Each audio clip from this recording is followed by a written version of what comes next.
Casa de Tinieblas presenta La llamada de Cthulhu.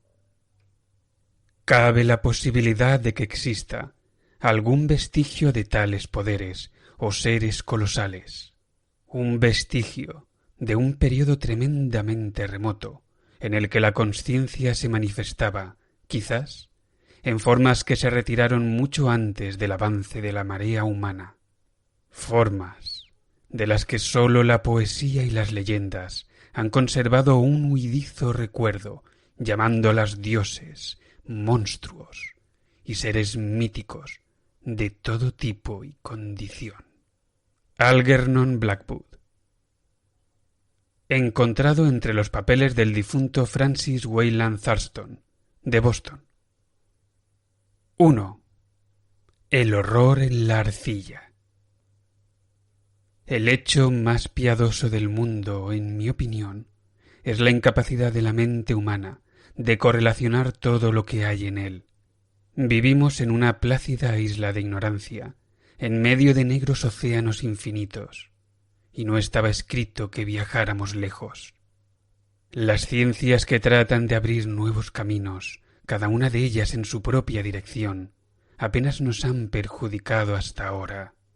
Pero llegará un día en que la construcción del puzzle del conocimiento permitirá acceder a una visión de la realidad y del espantoso lugar que ocupamos en ella, una realidad tan terrorífica que o bien nos volveremos locos a causa de la revelación, o buscaremos refugio de la funesta luz en la paz y seguridad de una nueva edad oscura.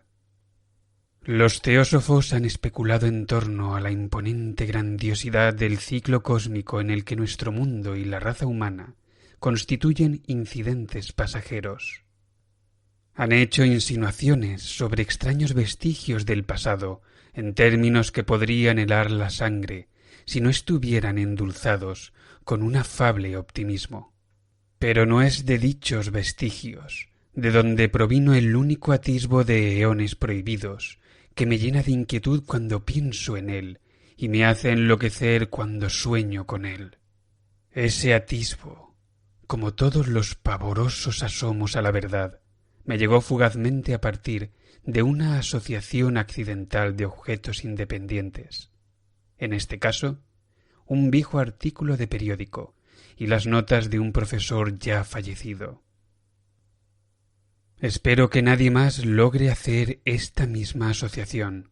Desde luego, si vivo lo suficiente, nunca proporcionaré de manera deliberada eslabón alguno a una cadena tan horrenda. Y creo que tampoco el profesor pretendía guardar silencio con respecto a la parte que él conocía, y que habría destruido sus notas de no haberle sobrevenido repentinamente la muerte. Empecé a tener conocimiento del asunto en el invierno de 1926 a 1927, al fallecer mi tío abuelo George Gamel Angell, profesor emérito de lenguas semíticas en la Universidad de Brown, Providence, Rhode Island. El profesor Angell era ampliamente reconocido como una autoridad en inscripciones antiguas y, con cierta frecuencia, los directores de destacados museos acudían a él para hacerle alguna que otra consulta, motivo por el cual es posible que muchos recuerden su defunción a los 92 años de edad. En el ámbito local, el interés del suceso se vio acrecentado por el misterio en torno a sus causas. Al parecer, el profesor había tenido un ataque mientras regresaba a su casa desde el transbordador de Newport, cayendo repentinamente al suelo, después de que, según los testigos, sufriera un empujón por parte de un negro con aspecto de marinero, que había salido de uno de los oscuros y solitarios patios de la empinada cuesta que comunicaba directamente los muelles con la casa del fallecido en William Street.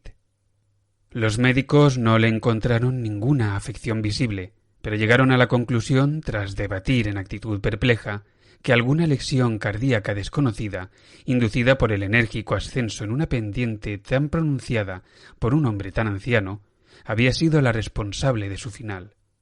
En aquel momento no vi razón para disentir de este dictamen, pero últimamente tiendo a ponerlo en duda. Y algo más. Como heredero y albacea de mi tío abuelo, dado que había muerto en viudedad y sin hijos, se esperaba de mí que revisara sus papeles con cierta minuciosidad, razón por la cual trasladé la totalidad de sus archivos y cajas a mi residencia en Boston.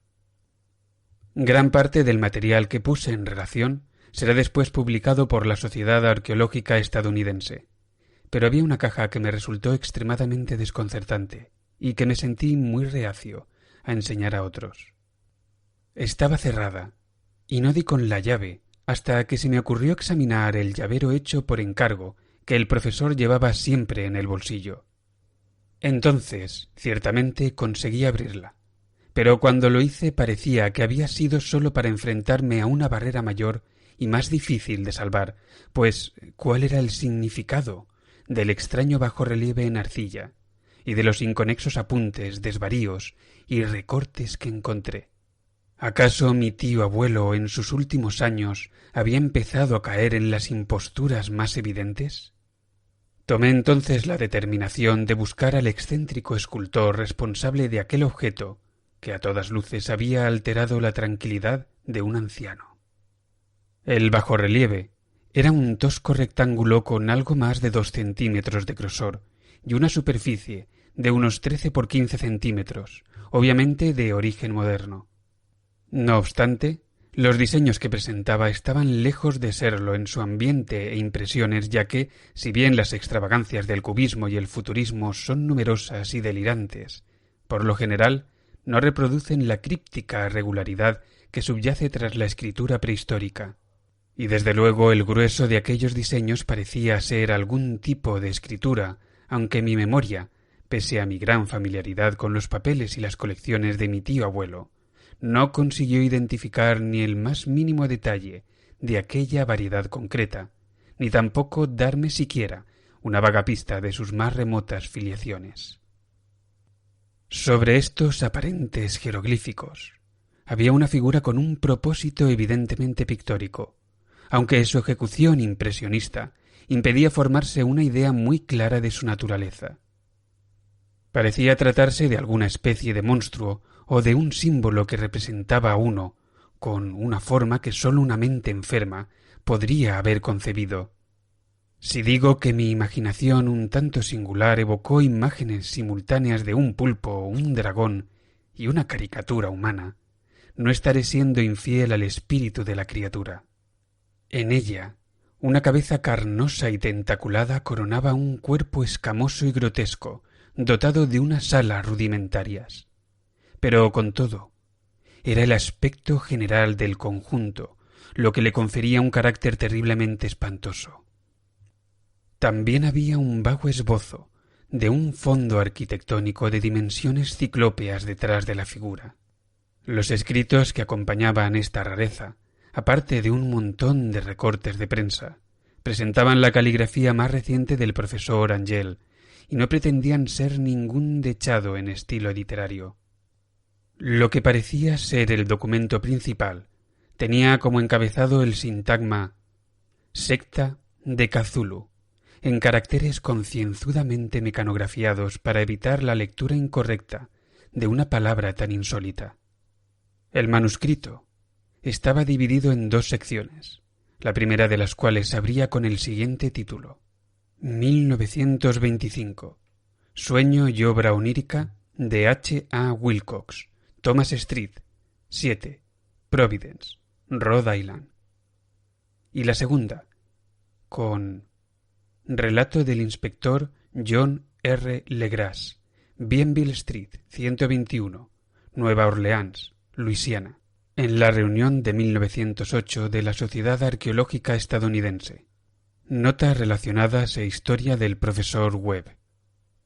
Los demás papeles escritos a mano eran todos notas breves, algunas de ellas descripciones de los extraños sueños de distintas personas, otras citas de libros y revistas de teosofía, en especial de la Atlántida y el continente perdido de Lemuria, y el resto comentarios en torno a sociedades secretas y sectas clandestinas que han pervivido largo tiempo, con referencias a pasajes de libros de consulta sobre mitología y antropología tales como la Rama Dorada de Fraser y El culto de las brujas en Europa occidental, de la señorita Murray. Los recortes hacían alusión mayormente a enfermedades mentales de tipo extravagante y a brotes de locura u obsesión colectivos sucedidos en la primavera de 1925. La primera mitad del manuscrito principal narraba una historia muy peculiar. Al parecer, el 1 de marzo de 1925, un joven delgado y moreno, de aspecto neurótico y excitado, había visitado al profesor Angel, llevando consigo aquel singular bajorrelieve en arcilla, que en ese momento se hallaba extremadamente fresco y húmedo. En su tarjeta figuraba el nombre de Henry Anthony Wilcox, y mi tío abuelo lo había reconocido como el hijo menor de una excelente familia que conocía ligeramente. Wilcox había estado cursando estudios de escultura en la Escuela de Diseño de Rhode Island y vivía solo en el edificio Fleur de Lis, que se encontraba no muy lejos de ese centro. Se trataba de un joven precoz de conocido genio, pero también de gran excentricidad, que había llamado la atención desde niño por las extrañas historias y sueños peculiares que acostumbraba a relatar. Decía de sí mismo que era psíquicamente hipersensible, mas los formales habitantes de la antigua ciudad comercial lo tildaban simplemente de raro. Persona de poco trato con los de su clase desde siempre, había ido desapareciendo gradualmente de la escena social, y ahora apenas lo conocía un pequeño grupo de estetas de otras localidades. Incluso el Club de Arte de Providence, deseoso de preservar su conservadurismo, lo había encontrado totalmente inadmisible entre sus miembros. Con ocasión de la visita, relataba el manuscrito del profesor, el escultor solicitó de manera brusca a su anfitrión que le prestara sus conocimientos arqueológicos para identificar los jeroglíficos del bajorrelieve. Hablaba en un tono distraído y poco natural, que transmitía afectación y distanciamiento, y mi tío abuelo mostró cierta aspereza en su respuesta, ya que la notoria frescura de la tablilla implicaba que ésta tenía relación con cualquier cosa excepto con la arqueología.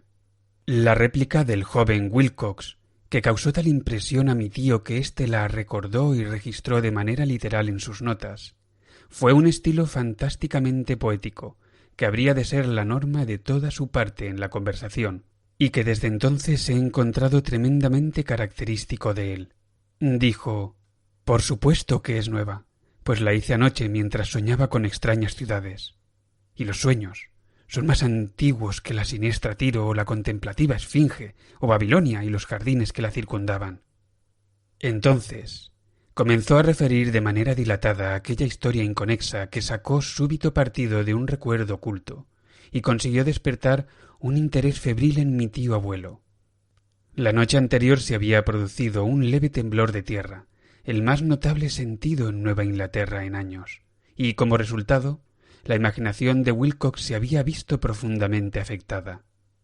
Después de acostarse, había tenido un sueño sin precedentes de inmensas ciudades ciclópeas, de bloques titánicos y monolitos proyectados hasta el cielo, todo ello chorreante de limo verde e invadido por una siniestra atmósfera de horror latente.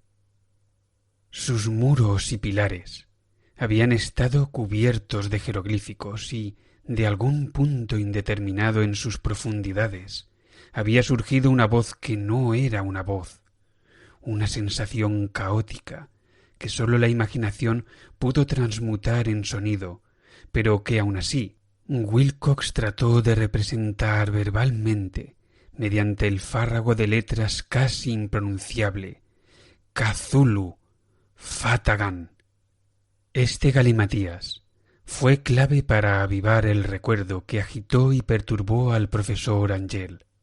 Este interrogó al escultor con minuciosidad científica y estudió con una intensidad casi frenética el bajorrelieve en el que se había descubierto trabajando el joven, helado y vestido solo con su ropa de dormir, al despertar de manera sorpresiva y desconcertante.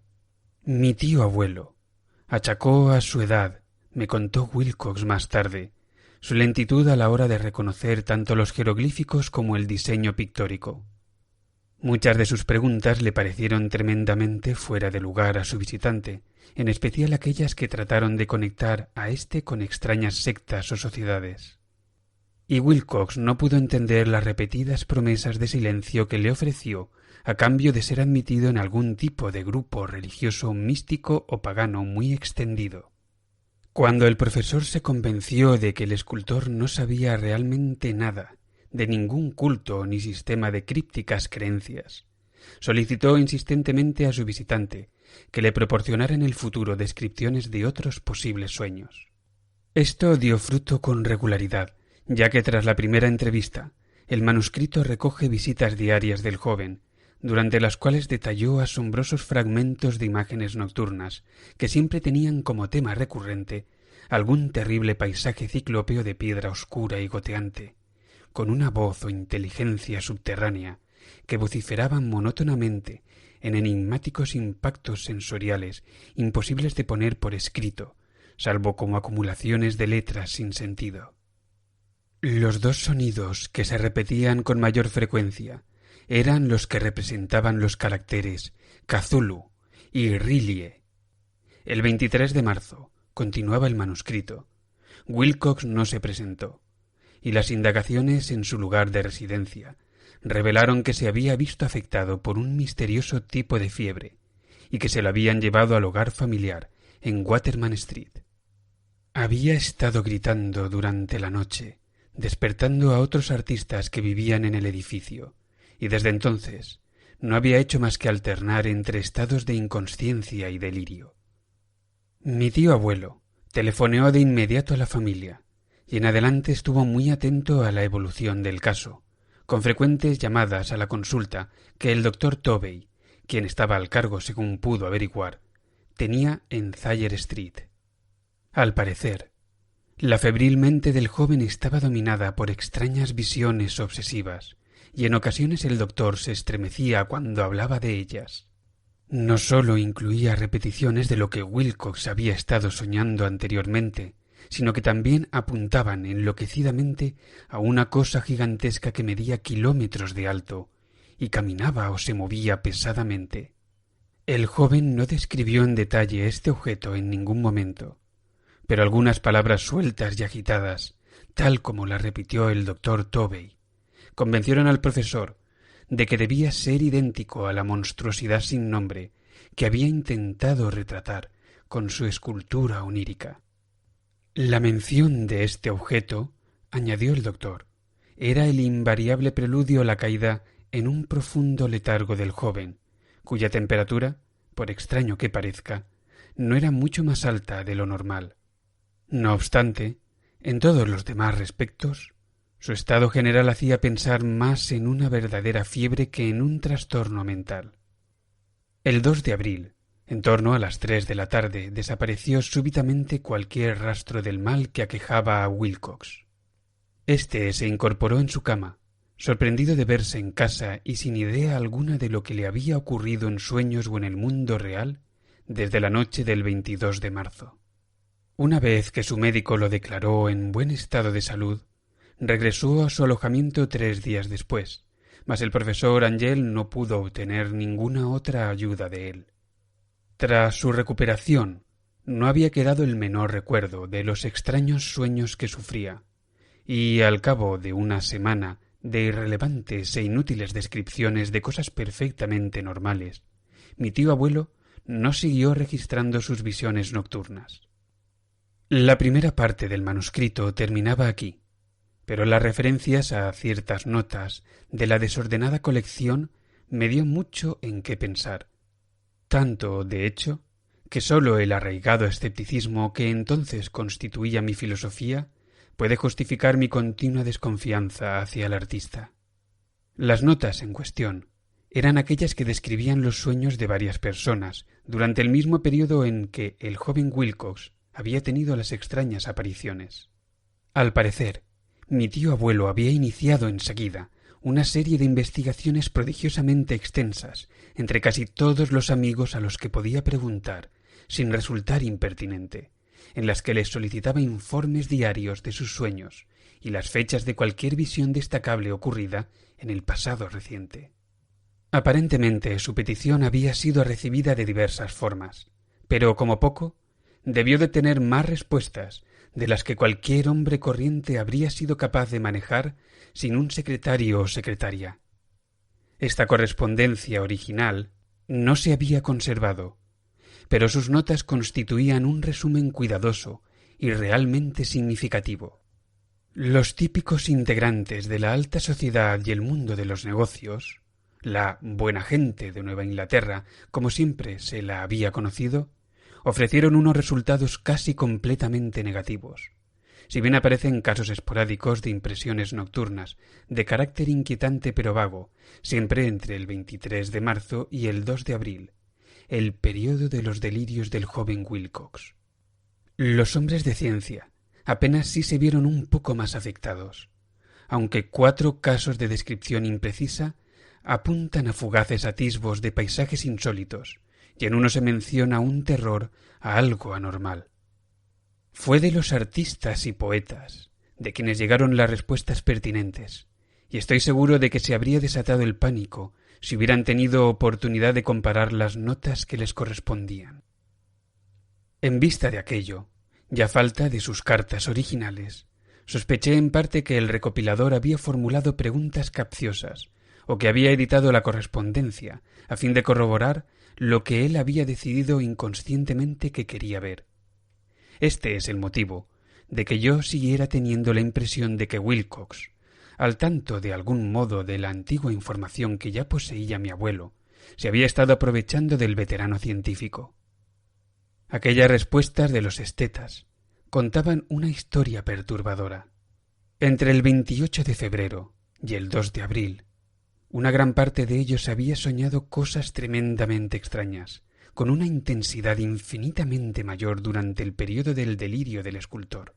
Más de un cuarto de los que informaron de algo describieron escenas y sonidos confusos, no muy diferentes de los del propio Wilcox, y algunos de los soñadores confesaron un profundo miedo del colosal ser sin nombre, visible hacia el final.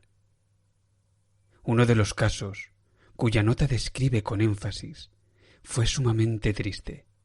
El sujeto, un famoso arquitecto interesado en la teosofía y el ocultismo, se volvió violentamente loco el mismo día del ataque del joven Wilcox y expiró varios meses después, tras haberse pasado todo ese tiempo gritando sin cesar para que alguien lo salvara de alguna clase de ser salido del infierno.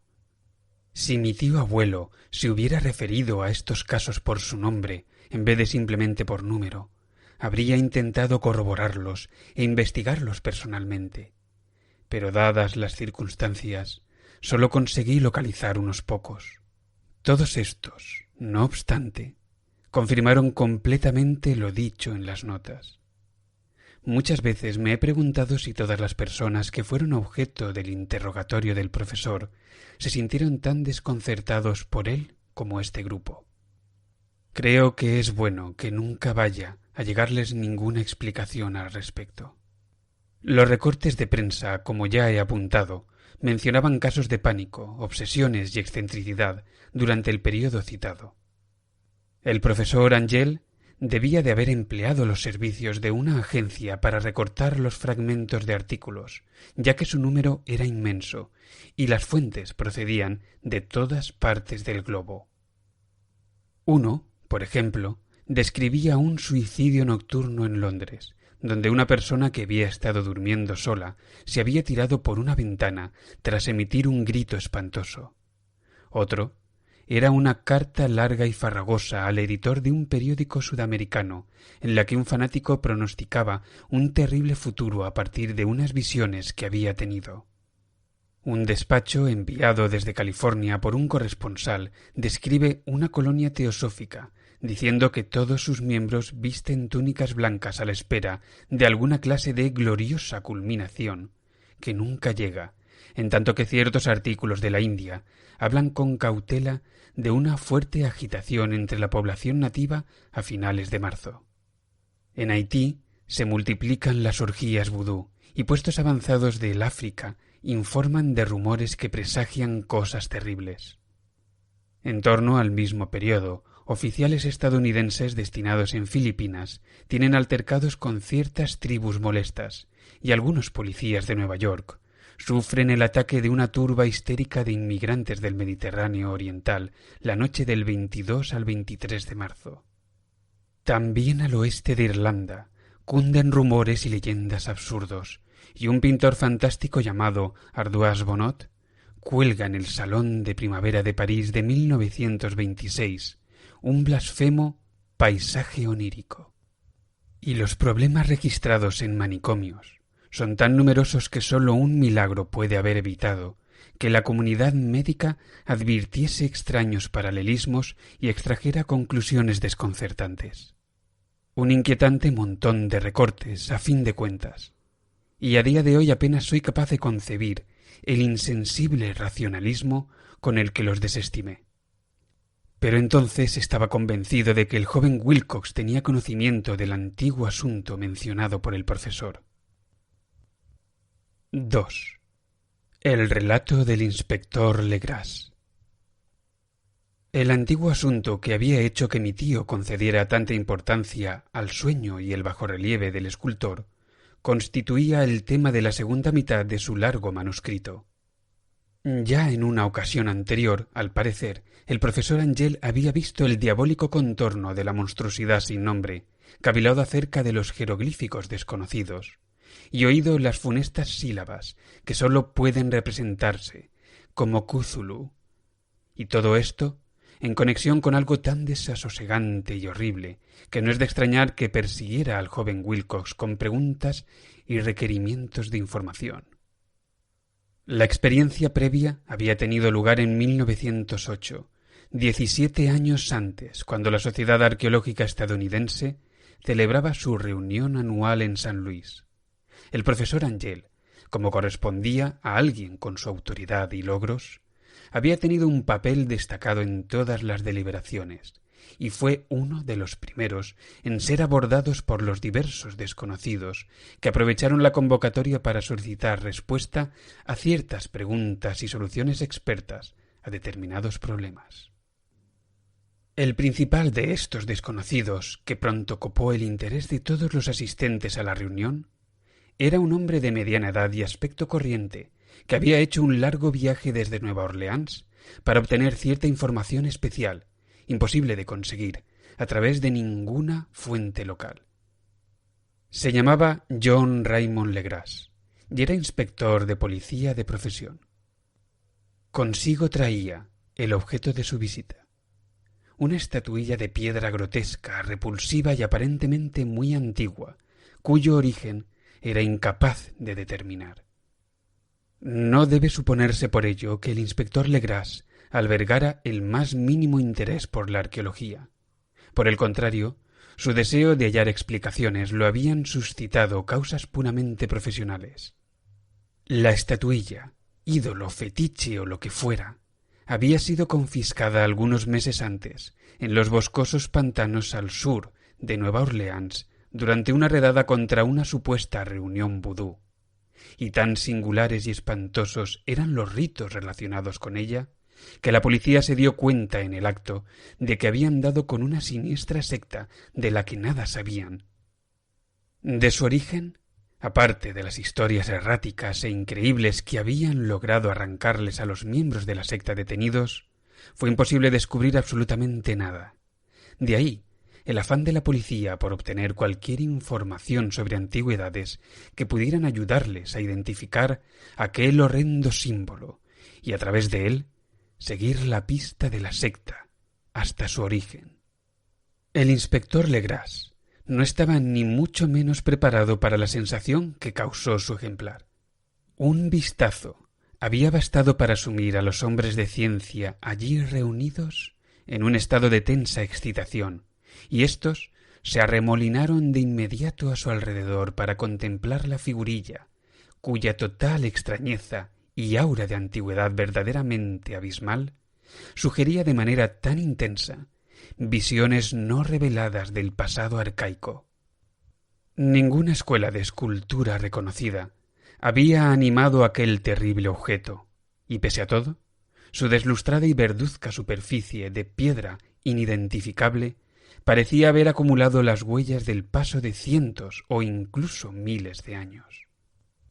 La figura, que al cabo fue pasando sin prisa de un hombre a otro para un examen atento y cuidadoso, tenía entre 18 y 20 centímetros de alto y era de una factura artística exquisita.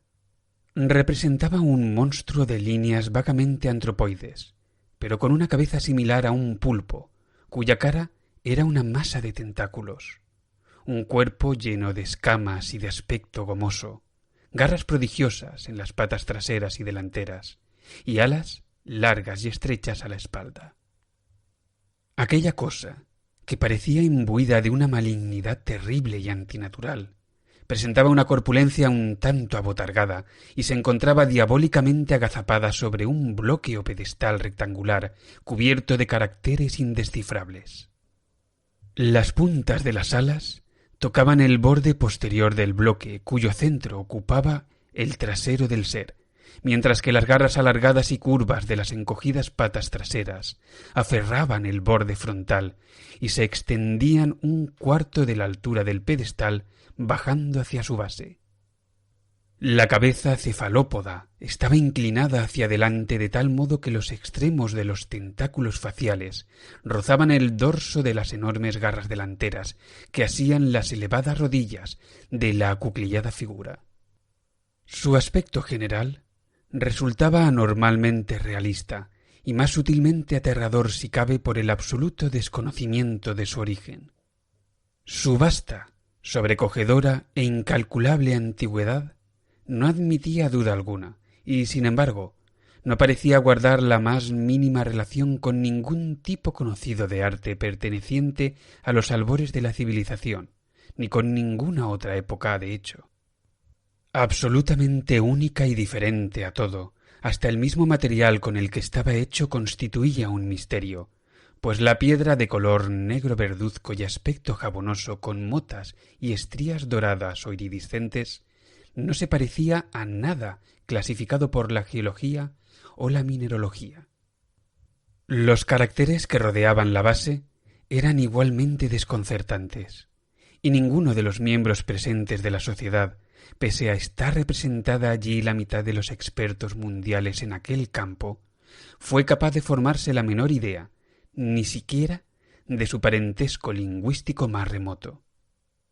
También dichos caracteres, como el tema y el material de la escultura, pertenecían a algo horriblemente arcaico y distinto de la humanidad tal como la conocemos, algo que evocaba de forma espantosa ciclos pretéritos e impíos de la vida, en los que nuestro mundo y nuestras concepciones no tienen lugar.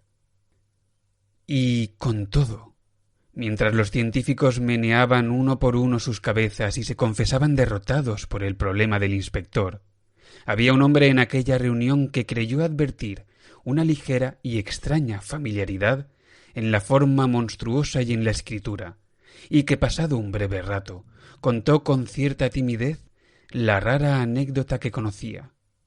Esta persona era el difunto William Channing Webb, profesor de antropología en la Universidad de Princeton y explorador de no poca categoría.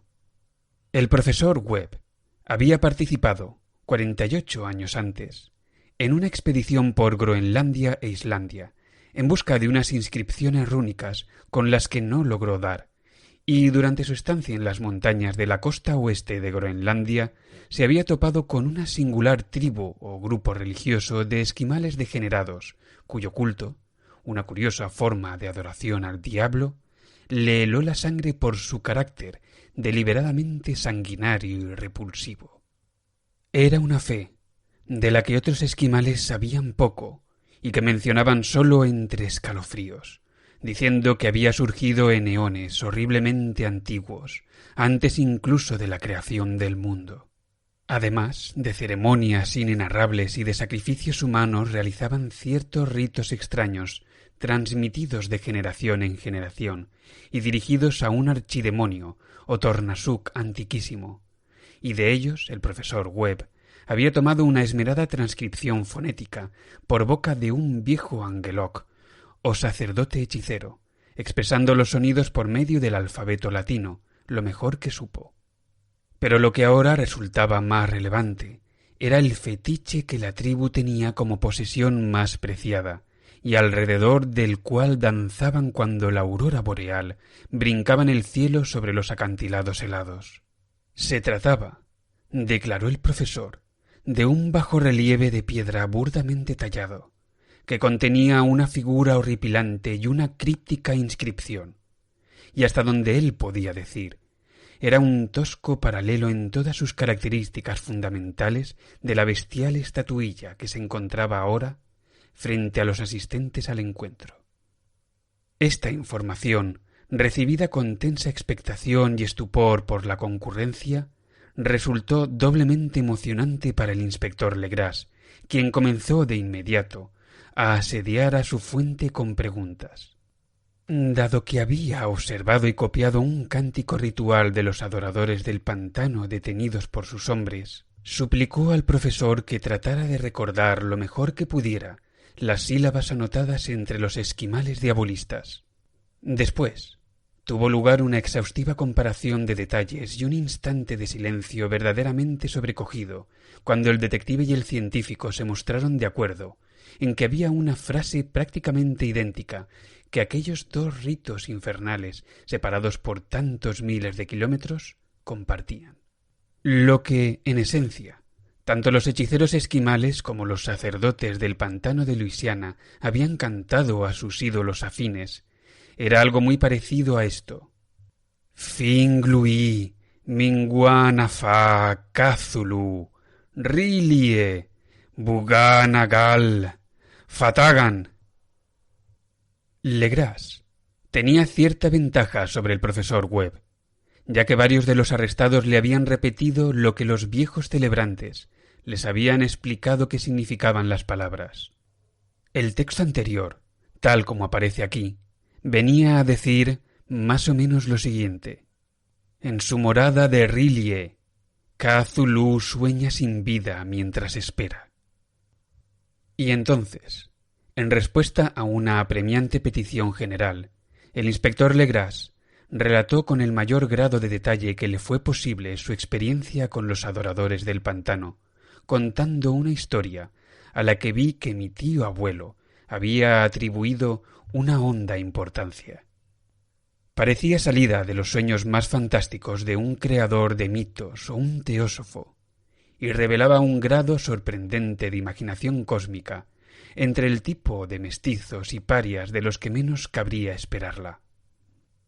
El 1 de noviembre de 1907, la policía de Nueva Orleans había recibido una solicitud desesperada de ayuda desde la región de pantanos y lagunas, situada al sur de la ciudad. Los chabolistas que vivían en ella, en su mayoría descendientes primitivos pero bien intencionados de los hombres de Lafitte, se hallaban atenazados por un terror extremo, producido por algo desconocido, que se había deslizado sigilosamente hasta sus casas en plena noche. Todo apuntaba a que se trataba de vudú, pero un tipo de vudú más terrible que cualquiera que hubiesen conocido, y algunas de sus mujeres y niños habían desaparecido desde que aquel malévolo tam-tam comenzase su incesante batir en las regiones más recónditas del negro bosque embrujado, en las que ningún habitante del poblado se aventuraba. Desde allí llegaban gritos demenciales y alaridos desgarradores, cánticos espeluznantes y resplandores de llamas diabólicas que danzaban en la oscuridad. Y la gente, añadió el atemorizado mensajero, ya no podía soportarlo más. Por todo ello, un destacamento de 20 policías, que llenaron 2 coches de caballos y un automóvil, salió hacia allá a última hora de la tarde, con el tembloroso chabolista como guía. Cuando el camino llegó a su fin, todos se apearon de los vehículos y continuaron adentrándose durante kilómetros en aquellos anegados y terribles bosques de cipreses, donde nunca salía el sol.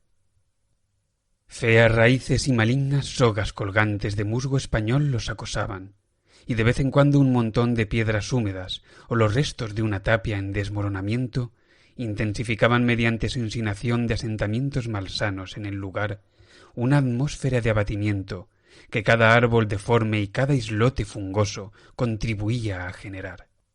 Finalmente, el poblado chabolista, un mísero corrillo de chozas, apareció entre la vegetación, y sus histéricos habitantes corrieron a apiñarse en torno al grupo de linternas bamboleantes. El amortiguado ruido de los tam-tams podía oírse ya débilmente en la distancia, mucho más allá del poblado, así como algún que otro grito esporádico cuando el viento cambiaba de dirección.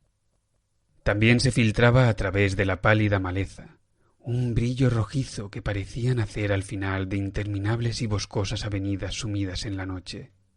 Reacios incluso a volver a quedarse solos, todos y cada uno de los acobardados chabolistas se negaron en redondo a acercarse ni un solo centímetro más al lugar de aquella ceremonia impía, por lo que el inspector Legras y sus 19 colegas continuaron sin guía alguna, internándose por negras y horrendas galerías que ninguno de ellos había hollado jamás. Sobre la región en la que estaba entrando la policía, en gran parte desconocida e inexplorada para el hombre blanco, habían circulado desde siempre rumores terribles. Las leyendas hablaban de un lago oculto, nunca visto por ojos mortales, en el que habitaba una especie de enorme y amorfo pólipo blanco con ojos luminiscentes. Y los chabolistas contaban en voz baja que unos demonios con alas de murciélago surgían de profundas cuevas abiertas en la tierra para rendirle adoración a medianoche. Se decía que había morado allí desde antes de la llegada de d'Iberville, de La Salle, de los indios e incluso antes que los pájaros y demás animales. Era una pesadilla encarnada y contemplarla significaba la muerte, pero la gente la vislumbraba en sueños y así sabían lo suficiente de ella como para mantenerse alejados. La orgía vudú de aquel día se estaba celebrando, es cierto, únicamente al borde de esa aborrecible región, pero aquel lugar ya era de por sí bastante terrible. Por tanto, cabía la posibilidad de que el escenario mismo de la ceremonia hubiera asustado más a los chabolistas que los espantosos sonidos e incidentes. Únicamente la poesía o la locura podían hacer justicia a los ruidos que oyeron los hombres de Legras mientras se abrían camino a través de la tenebrosa ciénaga, en dirección al encendido esplendor y los sordos tam-tams. Existen cualidades vocales propias de los hombres y otras propias de las bestias, y resulta terrible oír cuando la fuente debería producir la otra. La furia animal y el libertinaje orgiástico se autoespoleaban hasta cotas demoníacas por medio de aullidos y éxtasis estridentes que desgarraban aquellos bosques y retumbaban a través de sus negras sombras como tempestades pestilentes surgidas de las profundidades del infierno. De vez en cuando el disarmónico ulular cesaba y de lo que parecía ser un coro bien disciplinado de voces roncas se elevaba un canto cadencioso que articulaba aquella horrenda frase o ritual. Fingluí, minguanafa, cazulú, rilie, buganagal, fatagan. Los policías, tras llegar a un punto donde el bosque se aclaraba, tuvieron de repente a la vista el espectáculo propiamente dicho. 4 de ellos notaron cómo les fallaban las piernas. Uno se desmayó, y otros 2 no pudieron contener un grito enloquecido, que por suerte ahogó la furiosa cacofonía de la orgía. Legras reanimó a la gente desmayado echándole agua del pantano en la cara, y todos permanecieron allí quietos, temblando y prácticamente hipnotizados por el horror. En un claro natural del pantano había una isla herbosa de quizá algo menos de media hectárea de extensión, sin árboles, y razonablemente seca.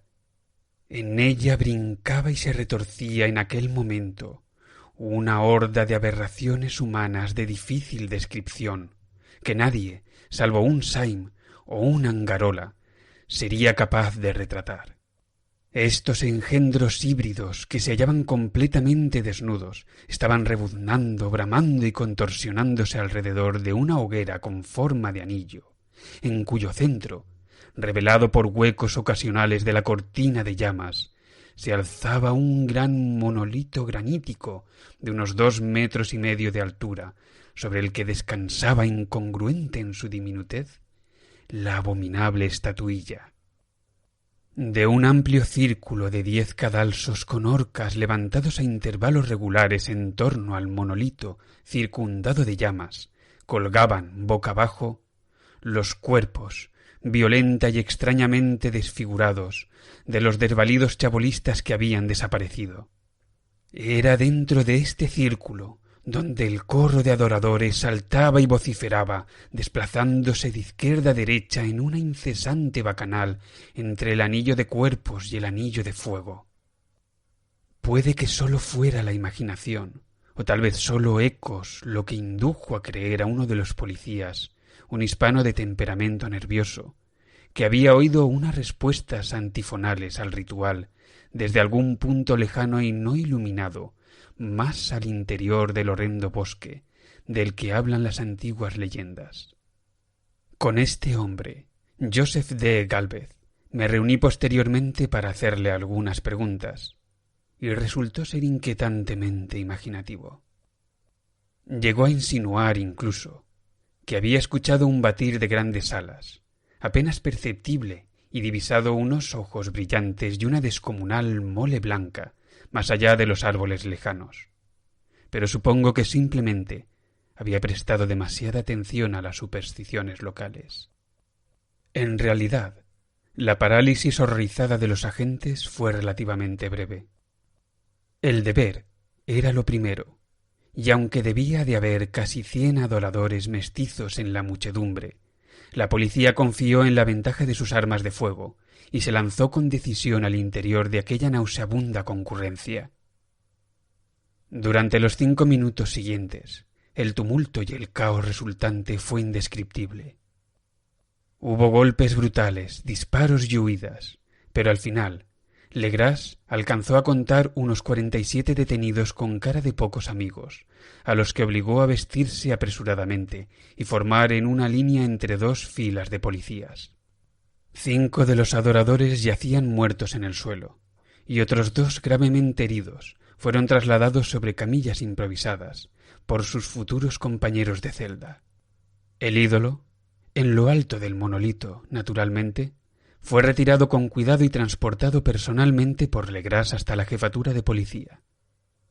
Una vez examinados allí, tras una marcha tremendamente tensa y fatigosa, todos los detenidos resultaron ser hombres de muy baja extracción social y de naturaleza mestiza y mentalmente aberrante.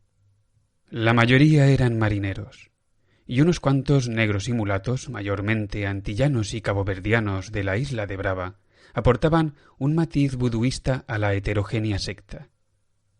Pero antes de que se les hubieran hecho muchas preguntas, resultó evidente que todo aquello estaba relacionado con algo más profundo y antiguo que un fetichismo negro.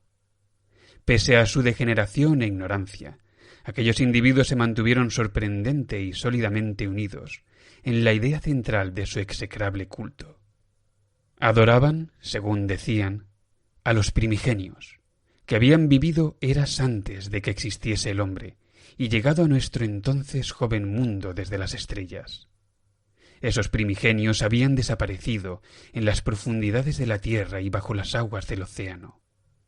Pero sus cuerpos muertos habían revelado sus secretos en sueños a los primeros hombres, los cuales crearon un culto que había sobrevivido al paso del tiempo. Este era ese culto, y los detenidos dijeron que siempre había existido y que siempre existiría, escondido en yermos lejanos y lugares recónditos de todo el mundo, hasta el momento en que el sumo sacerdote Cthulhu, desde su oscura morada en la poderosa ciudad de R'lyeh, en el fondo del mar, despertase y sojuzgase nuevamente la tierra.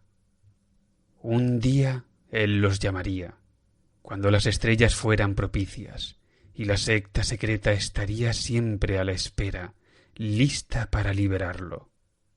Y hasta que llegase ese día, no debían decir nada más.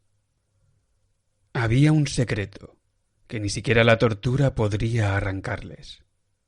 La humanidad, no se encontraba completamente sola entre los seres conscientes de la tierra, ya que de la oscuridad surgían formas que visitaban el pequeño círculo de fieles. Pero estas formas no eran los primigenios. Ningún hombre había visto nunca a estos. El ídolo tallado era el gran Cthulhu, mas nadie podía decidir si los demás eran exactamente como él.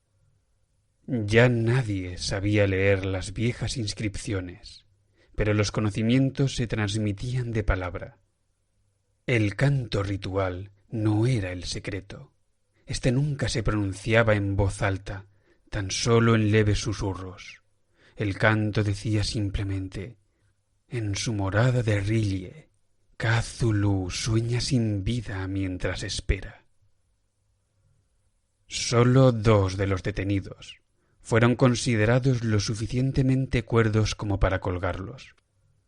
El resto fue internado en diversas instituciones psiquiátricas. Todos negaron haber tomado parte en los asesinatos rituales, afirmando que el sacrificio lo habían ejecutado las alas negras que habían acudido a ellos desde su lugar de encuentro inmemorial en el bosque embrujado. Pero de esos misteriosos aliados no se logró obtener ninguna descripción coherente. Lo único que pudo sacar en claro la policía provino en su mayor parte de un mestizo tremendamente anciano llamado Castro, que mantenía que había navegado hasta extraños puertos y hablado con líderes inmortales de la secta en las montañas de China. El viejo Castro recordaba fragmentos de espantosas leyendas que hacían palidecer las especulaciones de los teósofos y que el hombre y el mundo parecieran, de hecho, jóvenes y efímeros. En eones del pasado, otros seres habían gobernado la tierra y habitado inmensas ciudades cuyas ruinas, según aseguró que le habían dicho aquellos chinos inmortales, podían encontrarse en algunas islas del Pacífico en forma de piedras ciclópeas. Todos ellos habían muerto vastas eras antes de la llegada del hombre, pero existían artes capaces de revivirlos cuando las estrellas retornasen nuevamente a las posiciones adecuadas en el ciclo de la eternidad. En verdad, habían venido desde las estrellas y traído sus imágenes con ellos. Estos primigenios, continuó Castro, no estaban compuestos totalmente de carne y sangre. Tenían forma, pues ¿no era prueba de ello aquella escultura de otro mundo? Pero esa forma no estaba hecha de materia. Cuando las estrellas se situaban de manera adecuada en el cielo, podían volar de un mundo a otro surcando el espacio. Pero cuando no era así, dejaban de vivir. Mas, aunque no vivían, en realidad tampoco morían nunca. Todos yacían en construcciones de piedra de su gran ciudad de R'lyeh, preservados por los hechizos del poderoso Cthulhu, a la espera de una gloriosa resurrección, cuando las estrellas y la tierra volvieran una vez más a serles propicias. Pero en ese momento, alguna fuerza exterior debía actuar para liberar sus cuerpos. Los hechizos que los mantenían intactos les impedían igualmente dar el primer paso, por lo que sólo podían aguardar despiertos en la oscuridad, cavilando durante incontables millones de años. Conocían todo lo que sucedía en el universo, pero su modo de comunicarse era la transmisión del pensamiento. En aquel mismo instante estaban hablando desde sus tumbas. Cuando tras caóticos e infinitos eones llegaron los primeros hombres, los primigenios contactaron con los más sensitivos entre ellos, dando forma a sus sueños, pues sólo así su lenguaje podía llegar a las mentes de carne de los mamíferos. Entonces, susurró Castro, esos primeros hombres crearon el culto a los primigenios en torno a pequeños ídolos que éstos les mostraron, ídolos traídos en eras remotas desde estrellas oscuras. Ese culto no moriría hasta que las estrellas se posicionaran nuevamente en el cielo y los sacerdotes secretos liberaran al gran Cthulhu de su tumba para que éste reviviera a sus súbditos y se reinstaurara su dominio sobre la tierra. La llegada de ese momento sería conocida de inmediato, pues entonces la humanidad se habría vuelto como los primigenios, libre y salvaje más allá del bien y del mal, desembarazada de leyes y moralidad, una humanidad en la que todos los hombres gritarían, matarían y gozarían. Luego, los primigenios liberados les enseñarían nuevas formas de gritar, matar y gozar, y la tierra entera ardería en un holocausto de éxtasis y libertad. Hasta entonces, la secta, mediante ritos apropiados, debía mantener viva la memoria de esas antiguas costumbres y transmitir la profecía de su retorno. En el pasado arcaico, algunos elegidos podían hablar en sueños con los primigenios sepultados, pero entonces algo había ocurrido. La gran ciudad pétrea de Rilie, con sus monolitos y sepulcros, se había hundido bajo las olas, y las profundas aguas, imbuidas del misterio primordial a través del cual ni siquiera el pensamiento podía pasar, habían interrumpido la etérea comunicación. Pero el recuerdo nunca se perdió, y los sumos sacerdotes dijeron que la ciudad reemergería cuando las estrellas fueran propicias. Entonces surgieron de la tierra sus negros espíritus, envueltos en moho y secretos, cargados de vagos rumores escuchados en cavernas, bajo el lecho de océanos perdidos en el tiempo. Pero de ellos Castro no se atrevió a decir mucho. Se calló de repente, y no hubo persuasión ni sutileza capaz de sacarle nada más respecto a esa cuestión. Curiosamente, también declinó hacer mención alguna del tamaño de los primigenios. En cuanto al culto, dijo que creía que su centro radicaba entre los desiertos desprovistos de senderos de Arabia, donde Irem, la ciudad de los pilares, sueña oculta e imperturbada. No tenía relación con el culto de las brujas europeas, y, salvo aquellos que lo profesaban, prácticamente nadie conocía su existencia. Tampoco ningún libro la había insinuado nunca, aunque aquellos chinos inmortales decían que había dobles sentidos ocultos en el Necronomicon del árabe loco Abdul al-Azred, que el iniciado podía interpretar como prefiriese, en especial los controvertidos versos «No está muerto lo que puede yacer eternamente», y con eones extraños «Aun la muerte puede morir». Legras, profundamente impactado, pero no por ello incapaz de reacción, había indagado sin éxito acerca de los orígenes históricos del culto. Castro, al parecer, no había mentido cuando dijo que era totalmente secreto. Las autoridades de la Universidad de Tulane no lograron arrojar luz sobre ninguna secta ni imagen, y ahora el detective había acudido a los mayores expertos del país sin encontrar más información que la historia de Groenlandia del profesor Webb. El febril interés que generó en la reunión el relato de Legras, que quedaba corroborado por la estatuilla, tuvo eco en la subsiguiente correspondencia de aquellos que asistieron, aunque apenas hubo menciones al respecto en las publicaciones oficiales de la sociedad. La cautela resultaba fundamental para quienes están acostumbrados a tratar ocasionalmente con charlatanes y farsantes. Legras prestó la imagen durante una temporada al profesor Webb, pero a la muerte de éste la recuperó, y aún continúa en su posesión, donde la vi no hace mucho. Verdaderamente se trata de una cosa horrenda, e inequívocamente similar a la escultura que el joven Wilcox hizo en sueños.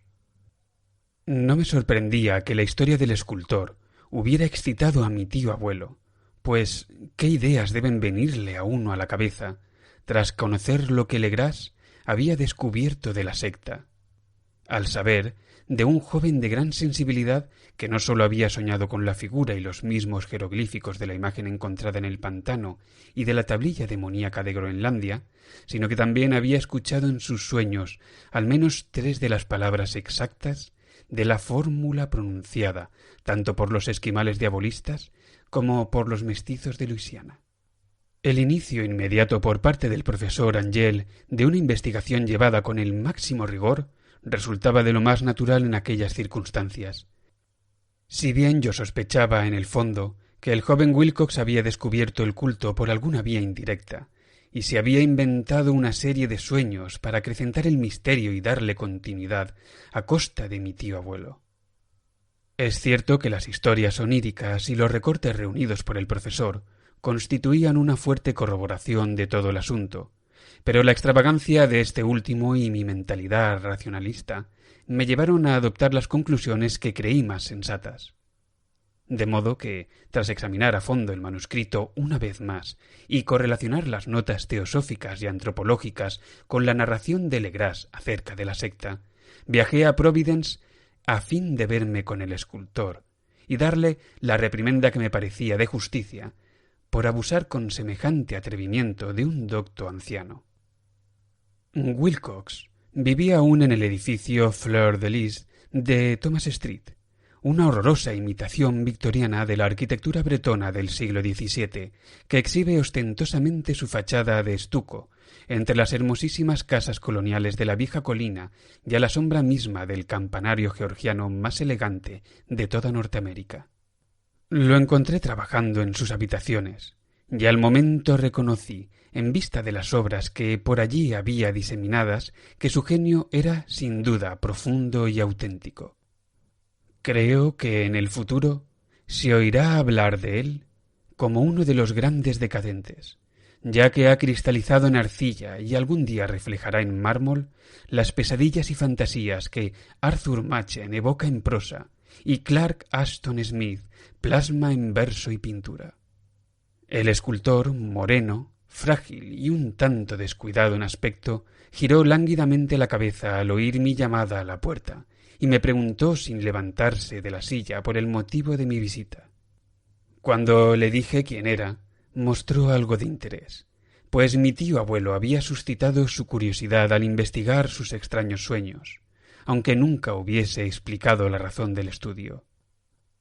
Yo no le proporcioné más detalles al respecto, mas intenté con cierta sutileza que lo hiciera él. No tardé en convencerme de su absoluta sinceridad, puesto que hablaba de los sueños de un modo inconfundible. Estos, y su residuo subconsciente, habían ejercido una profunda influencia en su arte, y me mostró una estatua morbosa cuyas curvas estuvieron a punto de hacerme estremecer por la fuerza de la siniestra forma que insinuaba. Wilcox no recordaba haber visto el modelo de aquella cosa, salvo en su propio bajorrelieve de origen onírico, pero los contornos de la figura se habían ido modelando por sí solos bajo sus manos de manera inconsciente. Que no sabía realmente nada de la secta secreta, a excepción de lo que había traslucido por las continuas preguntas de mi tío abuelo, fue algo que enseguida dejó bien claro, y de nuevo traté de pensar en algún modo a través del cual pudiera haber recibido aquellas misteriosas impresiones. Hablaba de sus sueños, de una manera extrañamente poética, haciéndome ver con terrible viveza la ciclópea y húmeda ciudad de limosa piedra verde, cuya geometría, observó de manera extraña, era completamente antinatural, y oír con temerosa expectación la incesante llamada parcialmente mental desde las profundidades. Cthulhu Fatagan. Cthulhu Fatagan. Estas palabras habían formado parte de aquel espantoso rito que hablaba de la vela en sueños de Cthulhu, en su pétrea tumba de Rillie, y sentí una profunda conmoción a pesar de mis creencias racionales. Yo estaba seguro de que Wilcox había oído hablar del culto de algún modo casual, y de que lo había olvidado poco después entre sus abundantes e igualmente extrañas lecturas e imaginaciones. Mas al cabo de un tiempo, en virtud meramente de su carácter impactante, había encontrado expresión subconsciente en sus sueños, en el bajorrelieve y en la terrible estatua que yo estaba contemplando en ese momento, de modo que su impostura hacia mi tío abuelo había sido en realidad muy inocente. El joven tenía una forma de ser, a un tiempo ligeramente afectada y un poco maleducada, que nunca sería de mi agrado, mas aun así me hallaba suficientemente dispuesto a reconocer tanto su genio como su honestidad. Me despedí de él de manera cordial, deseándole entonces y ahora todo el éxito que su talento promete. El asunto de la secta seguía teniéndome fascinado, y a veces fantaseaba con la posibilidad de alcanzar la fama gracias a mis investigaciones de su origen y conexiones. Visité Nueva Orleans, hablé con Legras y otros miembros del destacamento que tomó parte en aquella antigua redada, vi la horrenda imagen, e incluso pude hacer algunas preguntas a los mestizos detenidos entonces, que aún seguían vivos. El viejo Castro, por desgracia, llevaba muerto ya unos cuantos años. Lo que en esos días me fue relatado de primera mano y de forma tan gráfica, pese a no ser en realidad más que una confirmación detallada del manuscrito de mi tío abuelo, consiguió reavivar mi entusiasmo, ya que tenía la certeza de que me hallaba tras la pista de una religión muy real, muy secreta y muy antigua, cuyo descubrimiento me encumbraría como antropólogo. Mi actitud seguía siendo absolutamente materialista, como desearía que aún fuera, y descartaba con una obstinación malsana y casi inexplicable la coincidencia de las notas sobre sueños y los curiosos recortes reunidos por el profesor Angel. Una cosa que empecé a sospechar entonces, y que ahora me temo sé con seguridad, es que la muerte de mi tío abuelo había distado mucho de ser natural. Cayó al suelo en una calleja que subía por una colina desde unos antiguos muelles plagados de extranjeros sin raza definida, después de que un marinero negro le diera un empujón de forma descuidada. No se me olvidaba que los miembros de la secta detenidos en Luisiana eran hombres de mar y sangre mezclada, y no me sorprendería oír hablar de tácticas furtivas y agujas envenenadas tan despiadadas y de orígenes tan remotos como sus enigmáticas ceremonias y creencias. Es cierto que Legras y sus hombres no han sufrido ningún ataque, pero en Noruega ha muerto un marinero que fue testigo de ciertas cosas. ¿No llegarían, quizá, a oídos siniestros las indagaciones más profundas de mi tío abuelo tras descubrir la información del escultor? Creo que el profesor Angel murió porque sabía demasiado, o porque era probable que descubriera demasiado. Aún está por ver si correré su misma suerte, pues yo mismo he descubierto ya mucho. 3. La locura que surgió del mar. Si el cielo quiere alguna vez concederme una gracia, espero que sea el olvido total de las consecuencias de una simple casualidad que hizo que me fijara en un papel suelto colocado sobre un estante. No se trataba de nada con lo que pudiera haberme tropezado de manera natural en el transcurso de mi rutina diaria, pues era un antiguo número de una revista australiana, el Sydney Bulletin, del 18 de abril de 1925, el cual se le había escapado incluso a la agencia de recortes de prensa que en el momento de su publicación había estado reuniendo con avidez material para la investigación de mi tío abuelo.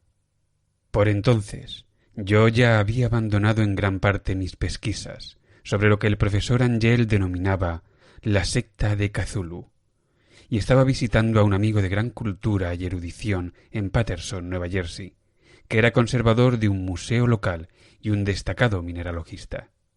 Examinando un día las piezas en reserva colocadas sin excesivo cuidado en las estanterías de un almacén de la parte de atrás del museo, captó mi atención una foto en uno de los periódicos viejos que había extendidos debajo de las rocas. Este era el ejemplar del Sydney Bulletin que he mencionado anteriormente, ya que mi amigo mantenía amplios contactos con todos los países imaginables del extranjero. Y la imagen era un fotograbado a media tinta de un espantoso ídolo de piedra prácticamente idéntico al que Legras había encontrado en el pantano. Tras retirar ansiosamente la hoja de sus preciados contenidos, leí con rapidez el artículo correspondiente, fijándome en todos los detalles, y me decepcionó ver que no era muy extenso. Lo que dejaba entrever, no obstante, era portentosamente relevante para mi decaída búsqueda, así que lo arranqué con cuidado para llevármelo y pasar inmediatamente a la acción. Decía lo siguiente: hallado un misterioso barco a la deriva. El Vigilant ha arribado a puerto remolcando un yate neozelandés armado pero indefenso. Han sido encontrados a bordo un superviviente y el cadáver de un hombre. Se habla de una batalla desesperada y muertes en mar abierto. El marinero rescatado se niega a dar detalles de su extraña experiencia. Un raro ídolo ha sido hallado en su poder. Se ha abierto inmediatamente una investigación. El carguero Vigilant de la Morrison Company, llegado desde Valparaíso, atracó esta mañana en su muelle del puerto Darling, llevando a remolque el castigado y averiado, aunque fuertemente armado, yate de vapor Alert de Dunedin, Nueva Zelanda, que fue avistado el 12 de abril en latitud 34 grados 21 minutos latitud sur y longitud 152 grados 17 minutos longitud oeste, con un hombre vivo y otro muerto a bordo. El Vigilant partió de Valparaíso el 25 de marzo y el día 2 de abril se desvió considerablemente de su curso en dirección sur debido a tormentas excepcionalmente violentas y olas gigantescas. El 12 de abril se avistó el yate a la deriva, el cual, pese a parecer abandonado en un primer momento, llevaba a bordo un superviviente que presentaba algunos signos de delirio, y el cuerpo de otro hombre fallecido claramente hacía más de una semana. Cuando lo encontraron, el primero tenía firmemente agarrado un horrible ídolo de piedra de origen desconocido y unos 30 centímetros de alto, respecto a cuya naturaleza los expertos de la Universidad de Sydney, la Real Sociedad y el Museo de College Street se han mostrado completamente desconcertados, y que el superviviente asegura que encontró en la cabina del yate, dentro de un pequeño altar de estilo sencillo, tallado en la pared. Este hombre, tras recobrar el conocimiento, relató una historia sumamente extraña sobre piratas y matanzas en el mar. Su nombre es Gustav Johansen, un noruego de cierta inteligencia que había sido el segundo oficial de la goleta de 2 palos Emma, de Auckland, que zarpó hacia el Callao el 20 de febrero con una dotación de 11 hombres. La Emma, según la declaración del marinero, se vio retrasada y muy desviada al sur de su rumbo por culpa de la gran tormenta del 1 de marzo. Y el día 22, en las coordenadas de latitud 49 grados 51 minutos latitud sur y longitud 128 grados 34 minutos longitud oeste, se encontró con otro barco, el Alert, que estaba gobernado por una tripulación de canacos y mestizos de aspecto sospechoso y malvado. Tras ordenarle estos en tono perentorio que dieran media vuelta, a lo cual el capitán Collins de la Emma se negó, la extraña tripulación abrió fuego sin previo aviso ni piedad sobre la goleta, con una batería de cañones de latón que formaba parte del equipo del yate.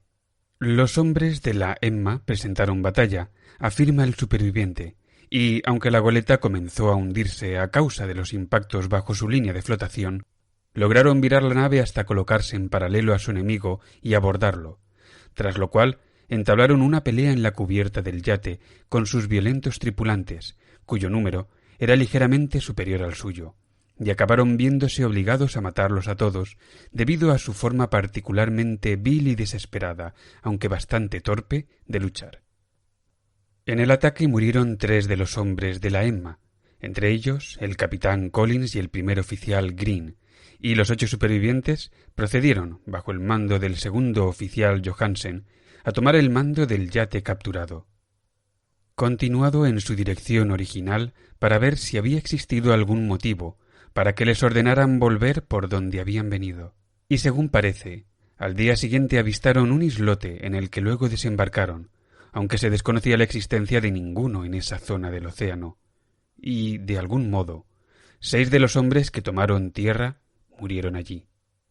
No obstante, Johansen es extrañamente reacio a dar detalles sobre esa parte de la historia, y sólo dice que se precipitaron por una sima. A continuación, parece ser que un compañero y él regresaron al yate y trataron de conducirlo hasta algún puerto, pero la tormenta del 2 de abril les golpeó hasta hacerles perder el rumbo. Desde ese momento hasta su rescate el día 12, el hombre apenas recuerda nada, ni siquiera cuando murió William Briden, su compañero. No se ha hallado ninguna causa concreta para la muerte de este último, pero se cree que pudo deberse a la tensión emocional sufrida o al azote de los elementos. Las comunicaciones recibidas desde Dunedin por telegrama informan de que el Alert era bien conocido allí como una nave dedicada al comercio entre islas y que tenía una reputación infame en sus muelles. El barco era propiedad de un curioso grupo de mestizos cuyas frecuentes reuniones y salidas nocturnas a los bosques cercanos atraían no poca curiosidad, y que había levantado anclas apresuradamente justo después de la tormenta y los temblores de tierra del 1 de marzo. Nuestro corresponsal de Auckland otorga en cambio una excelente reputación a la Emma y sus hombres, y Johansen ha sido descrito como una persona seria y respetable. El almirantazgo iniciará a partir de mañana una investigación sobre todo el asunto, en la que se tratará por todos los medios de persuadir a Johansen para que aporte más detalles de los que ha dado hasta el momento. Esto era todo, junto con la fotografía de la diabólica imagen, pero qué aluvión de ideas desató en mi mente. El artículo contenía muchísima información nueva sobre la secta de Cthulhu y pruebas de que ésta tenía extraños intereses en el mar, además de en tierra. ¿Cuál había sido la razón de que la tripulación mestiza ordenara dar media vuelta a Lemma mientras navegaba con su espantoso ídolo? ¿Qué isla desconocida era esa en la que habían muerto los 6 marineros de la Emma y acerca de la cual el oficial Johansen era tan hermético?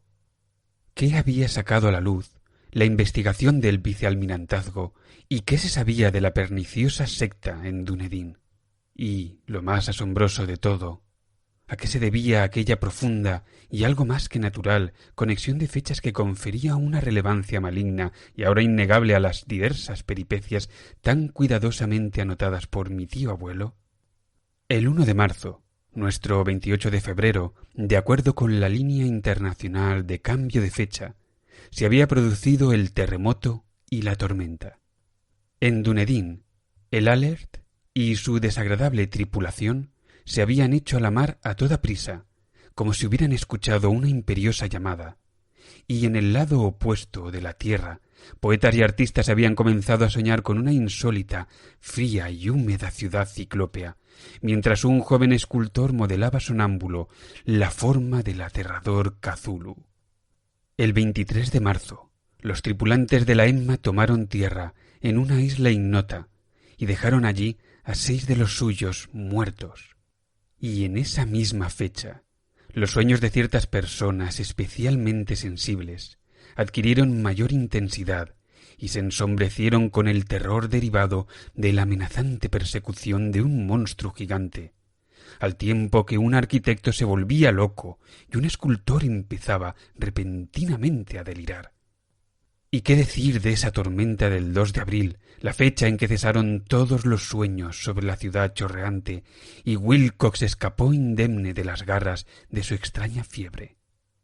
¿Qué decir de todo ello?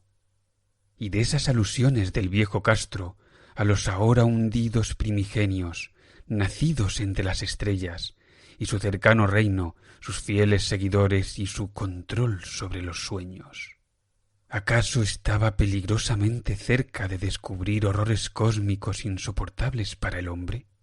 En tal caso, debían de ser horrores únicamente mentales, ya que de alguna manera el 2 de abril había puesto freno a cualquier amenaza monstruosa que hubiera iniciado un asedio del alma de la humanidad.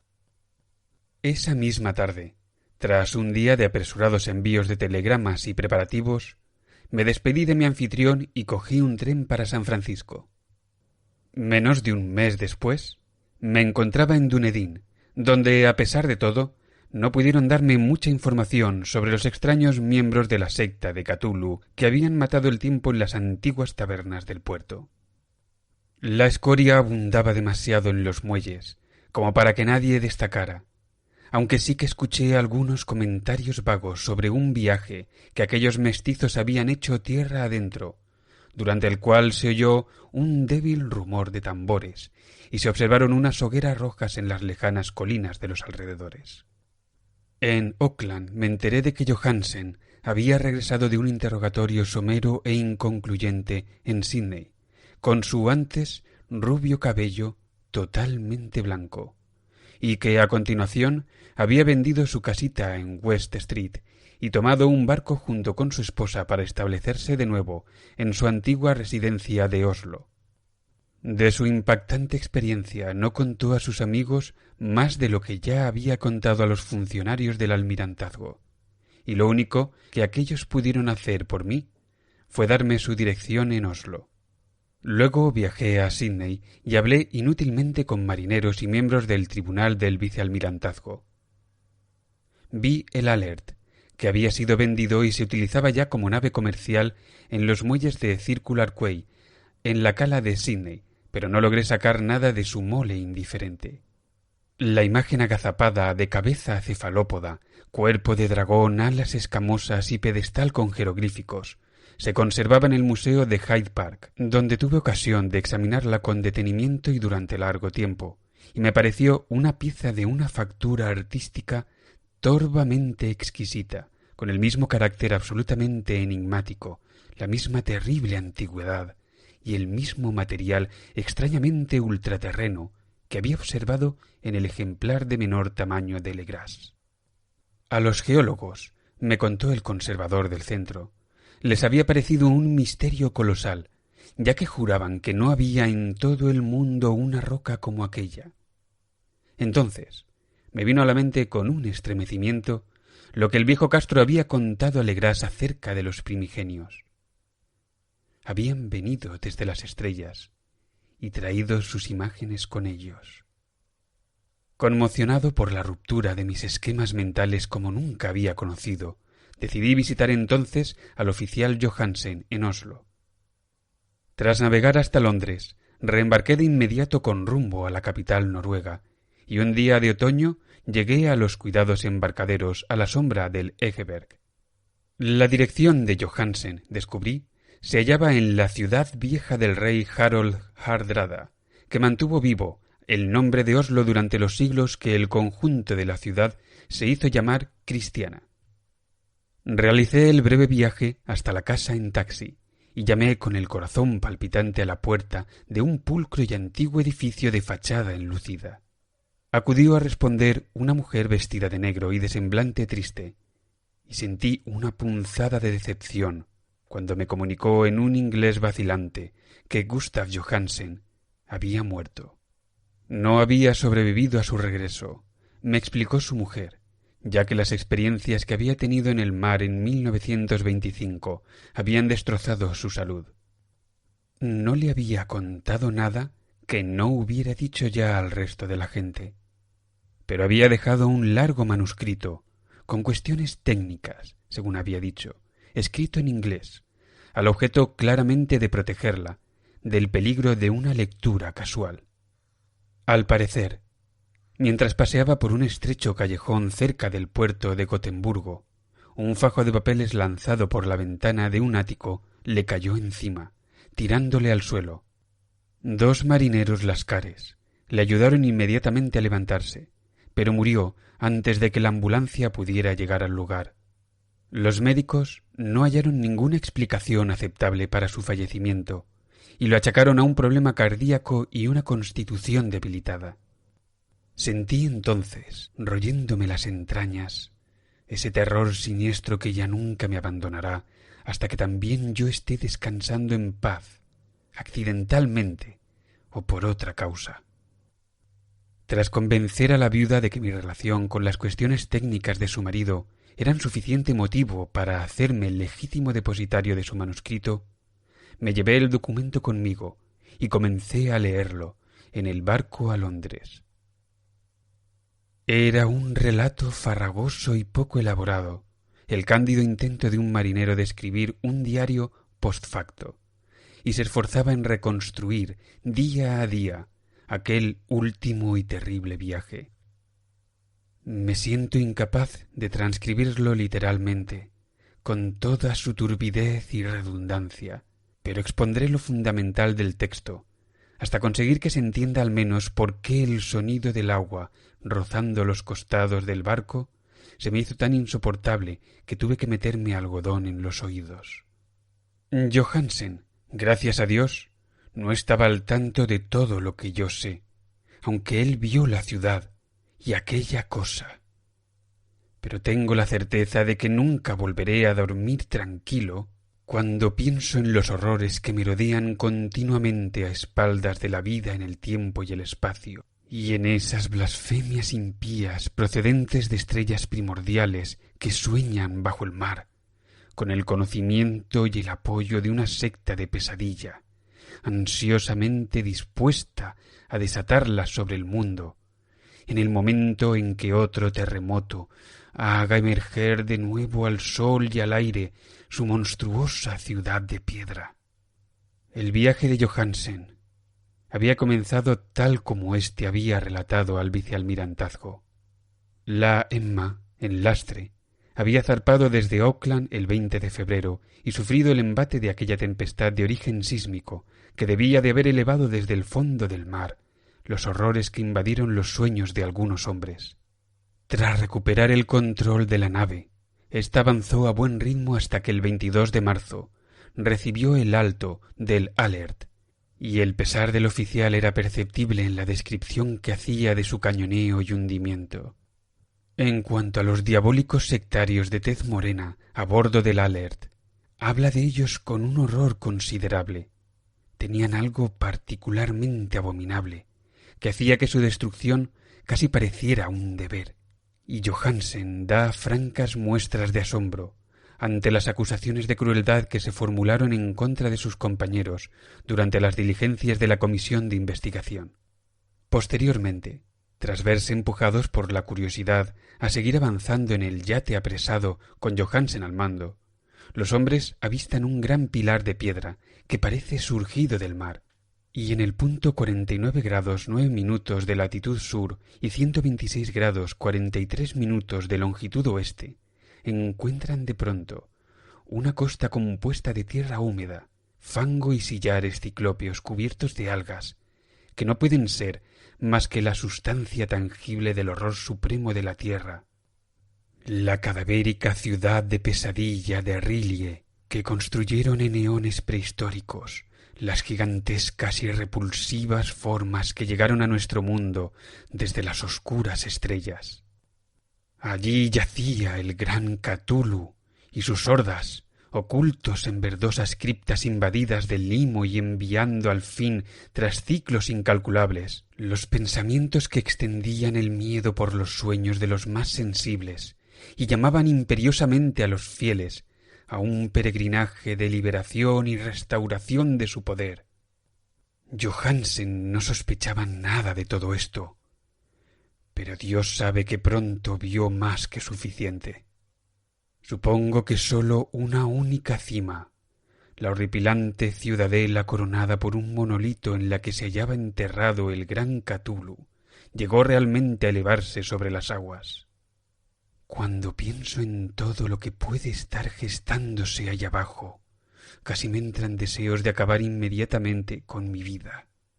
Johansen y sus hombres se sintieron sobrecogidos por la majestuosidad cósmica de aquella chorreante Babilonia de demonios arcaicos, y seguramente adivinaron sin necesidad de ayuda que no pertenecía a este ni a ningún otro planeta coherente.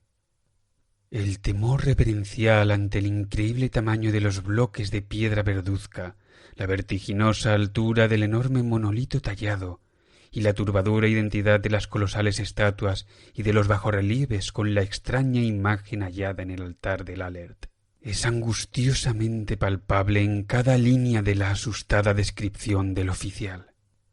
Sin saber qué es el futurismo, Johansen logró aproximarse mucho a su estilo cuando habló de la ciudad, ya que en vez de describir construcciones o edificios definidos, se centra únicamente en dar impresiones generales de vastos ángulos y superficies de piedra, superficies demasiado extensas como para pertenecer a nada que debiera formar parte de esta tierra, y cubiertas de horribles figuras y jeroglíficos. Menciono su alusión a los ángulos, porque recuerda algo que Wilcox me había contado de sus espantosos sueños, que la geometría del lugar onírico que veía era anormal y no euclídea, y que hacía pensar de manera odiosa en esferas y dimensiones distintas a las nuestras.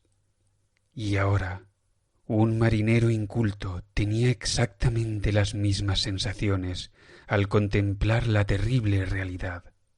Johansen y sus hombres desembarcaron en un empinado terraplén de barro a la orilla de aquella monstruosa acrópolis, y subieron penosamente y entre resbalones por titánicos bloques de piedra cubiertos de lodo que no podían formar ningún tipo de escalera creada por y para hombres. El mismo sol del cielo se veía distorsionado a través del miasma polarizador que desprendía aquella perversión empapada por el mar, y una perversa aura tensa y amenazadora subyacía maliciosamente en aquellos ángulos demencialmente elusivos de roca labrada en los que una segunda ojeada mostraba concavidades después de haber visto convexidades en la primera. Una sensación muy parecida al miedo había asaltado a los exploradores antes de ver nada más concreto que roca, fango y algas. Todos y cada uno de ellos habrían huido de allí de no haber temido el desdén de sus compañeros, y la búsqueda que emprendieron, si bien en vano, de algún recuerdo que pudieran llevarse, no fue particularmente entusiasta. Rodríguez, el portugués, fue el primero en trepar hasta el pie del monolito y vocear lo que había encontrado. El resto lo siguió y observó con curiosidad una inmensa puerta grabada que presentaba el ya familiar bajorrelieve del dragón cefalópodo. Era, contaba Johansen, como una gran puerta de granero, y a todos les pareció que era una puerta por el dintel, el umbral y las jambas ornamentados que la bordeaban, aunque no fueron capaces de decidir si descansaba plana como una trampilla o inclinada como la puerta exterior de un sótano. Tal como Wilcox habría dicho, la geometría del lugar era completamente antinatural. No se podía tener la certeza de que el mar y el suelo estuviesen en horizontal. De ahí que la posición relativa de todo lo demás se antojara fantasmalmente variable. Briden empujó la puerta en varios puntos sin resultado. Después Donovan comenzó a pasar la mano delicadamente por el borde, haciendo presión en cada una de sus partes a medida que lo recorría. Subió así interminablemente por la grotesca moldura de piedra. Llamémoslo subir, suponiendo que aquella cosa no fuese horizontal después de todo, mientras los marineros se preguntaban cómo podía existir una puerta tan descomunal en el universo. Entonces, lenta y suavemente, la gigantesca hoja comenzó a ceder hacia adentro por su parte superior, y los hombres se percataron de que estaba contrapesada. Donovan se deslizó de algún modo hacia abajo o a lo largo de la jamba para reunirse con sus compañeros, y después todos se quedaron mirando atentamente la extraña recesión del portal monstruosamente esculpido. Dentro de aquella fantasía de distorsión prismática se movía anómalamente, en diagonal, de tal forma que parecían estar quebrantándose todas las leyes de la materia y la perspectiva. El hueco de la puerta albergaba una oscuridad casi tangible, una tenebrosidad que constituía una cualidad indudablemente física, dado que oscurecía partes de las paredes internas que deberían haber quedado a la vista y que, de hecho, salió a borbotones de la que había sido su prisión durante eones, como si se tratase de humo, nublando el sol de manera apreciable, conforme escapaba hacia el giboso y contraído cielo, batiendo sus alas membranosas. El hedor que brotaba de aquella sima recién abierta era insoportable, y pasado un rato, Hawkins, que tenía un oído muy fino, creyó oír un desagradable chapoteo en las profundidades. Todos callaron y prestaron atención, y seguían haciéndolo aún cuando esa mole pesada y babosa apareció por el negro portal y trató de hacer pasar su verde y gelatinosa inmensidad a través de él para salir al viciado aire exterior de aquella ponzoñosa ciudad de locura. La letra del pobre Johansen es casi ilegible al llegar a este punto. El noruego cree que, de los 6 hombres que no llegaron al barco, 2 perecieron de puro terror en ese mismo y maldito instante. Resulta imposible describir aquella cosa. No existen palabras para semejantes abismos de estridente e inmemorial locura, ni para tales contradicciones sobrenaturales de todo tipo de materia, fuerza y orden cósmico. Una montaña avanzaba tambaleándose. Dios santo, ¿a quién le extraña, pues, que al otro lado de la tierra un arquitecto se volviera loco y que el pobre Wilcox delirase de fiebre en aquel instante telepático? La cosa de los ídolos, el engendro verde y viscoso de las estrellas, había despertado para reclamar lo que era suyo. Las estrellas eran propicias de nuevo, y lo que una secta antediluviana no había logrado deliberadamente, lo habían hecho por accidente un grupo de inocentes marineros. Tras vigintillones de años el gran Cthulhu volvía a estar libre, devorando por placer cuanto tenía a su alcance. 3 hombres fueron barridos por las fofas garras antes de que nadie pudiera echar a correr. Que en paz descansen, si es que existe paz en algún lugar del universo. Eran Donovan, Guerrera y Angstrom. Cuando los otros 3 se lanzaron a un frenético descenso, saltando sobre una interminable extensión de rocas encostradas de verde en dirección al bote, Parker tuvo un resbalón, y Johansen jura que se lo tragó un ángulo de la ciudad que no debería haber estado ahí, un ángulo que era agudo, pero que se comportó como si fuese obtuso. De modo que sólo Briden y Johansen llegaron al bote y remaron desesperadamente hacia el Alert, mientras la gigantesca monstruosidad bajaba los fangosos bloques de piedra con paso grávido hasta detenerse en actitud vacilante al borde del mar. A pesar de la marcha a tierra firme de todas las manos disponibles, no se había dejado que la caldera se apagara del todo, y tan solo hicieron falta unas cuantas carreras febriles entre el timón y las máquinas del Alert para ponerlo en marcha. Lentamente, entre los distorsionados horrores de aquella escena indescriptible, el barco comenzó a surcar las letales aguas, mientras sobre los bloques de aquella costa sepulcral que no pertenecía a nuestro mundo, el titánico ser de las estrellas babeaba y profería sonidos ininteligibles, cual Polifemo maldiciendo la nave en fuga de Odiseo. Entonces, con mayor atrevimiento que el mítico cíclope, el gran Cthulhu se deslizó oleaginosamente dentro del agua y comenzó a perseguir el barco con colosales brazadas de fuerza cósmica que levantaban olas en la superficie del mar. Briden se volvió para mirar, y en ese momento perdió la cordura, riendo estridentemente tal como siguió haciendo intervalos hasta que la muerte lo encontró una noche en la cabina de control, mientras Johansen deambulaba por el barco, sumido en el delirio. Pero este último todavía no estaba acabado. Sabiendo que hasta que el Alert no avanzara a todo vapor la cosa seguramente podría darle alcance, optó por una salida desesperada y tras poner las máquinas a plena potencia, subió como un rayo a cubierta y giró completamente el timón. Las fétidas aguas se agitaron y burbujearon con fuerza, y al tiempo que el barco iba ganando más y más velocidad, el audaz noruego enfiló directamente hacia la forma gelatinosa que lo perseguía y se elevaba sobre la sucia espuma como la popa de un galeón demoníaco.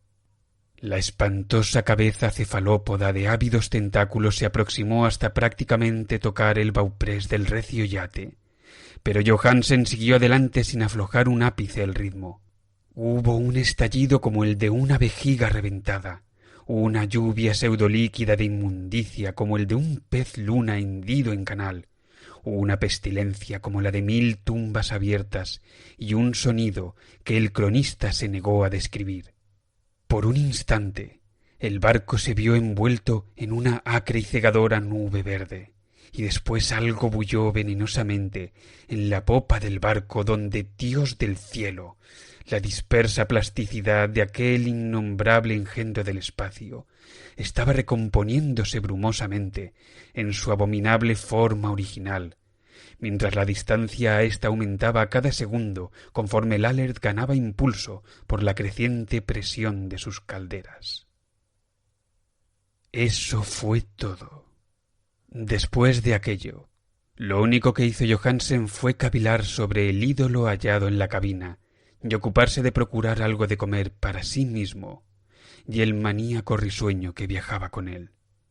No intentó volver a guiar el barco tras su atrevida huida inicial, ya que la reacción le había arrancado algo del alma. Luego llegó la tormenta del 2 de abril, y con ella la confusión que había nublado su consciencia. Vagas impresiones de estar dando vueltas en remolinos espectrales de líquidos abismos infinitos, cabalgando vertiginosamente sobre la cola de un cometa, a través de universos que no cesaban de girar y precipitándose histéricamente de las profundidades del infierno a la luna y de ésta nuevamente al infierno. Todo ello animado por un carcajeante coro formado por los gozosos y horrendamente gesticulantes dioses primordiales y los burlones y verdes diablos alados del Tártaro.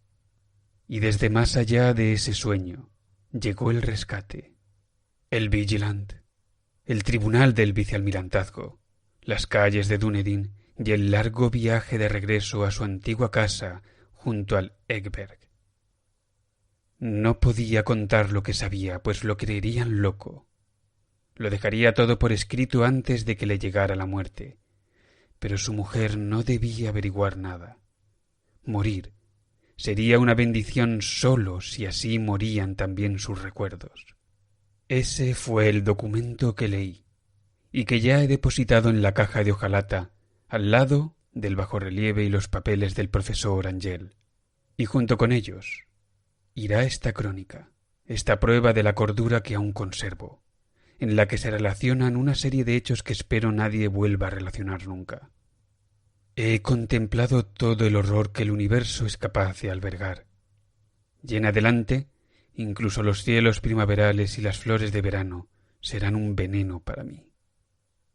Pero en cualquier caso, no creo que vaya a vivir mucho tiempo. Tal como acabó mi tío abuelo, o el pobre Johansen, así acabaré yo también. Sé demasiado, y la secta continúa viva. Y Cthulhu también, supongo, de regreso en ese abismo de roca que le ha servido de refugio desde la primera edad del sol. Su ciudad maldita ha vuelto a hundirse, ya que el Vigilant pasó por donde se encontraba después de la tormenta de abril. Pero sus pastores sobre la tierra aún cantan, saltan y matan, en torno a monolitos coronados por ídolos en sitios apartados. El hundimiento debió de atraparlo mientras se hallaba dentro de su negra fosa, o de lo contrario el mundo estaría ya chillando presa del terror y el frenesí. ¿Quién sabe cómo acabará todo? Lo que se ha alzado puede hundirse, y lo que se ha hundido puede alzarse de nuevo. Una abominación sueña y espera en el fondo del océano, y la corrupción se extiende por las tambaleantes ciudades del hombre. Llegará un día en que... pero no debo ni puedo pensar en ello. Rezo, porque si no sobrevivo a este manuscrito, mis albaceas antepongan la cautela al atrevimiento y se ocupen de que no llegue a ojos de nadie más.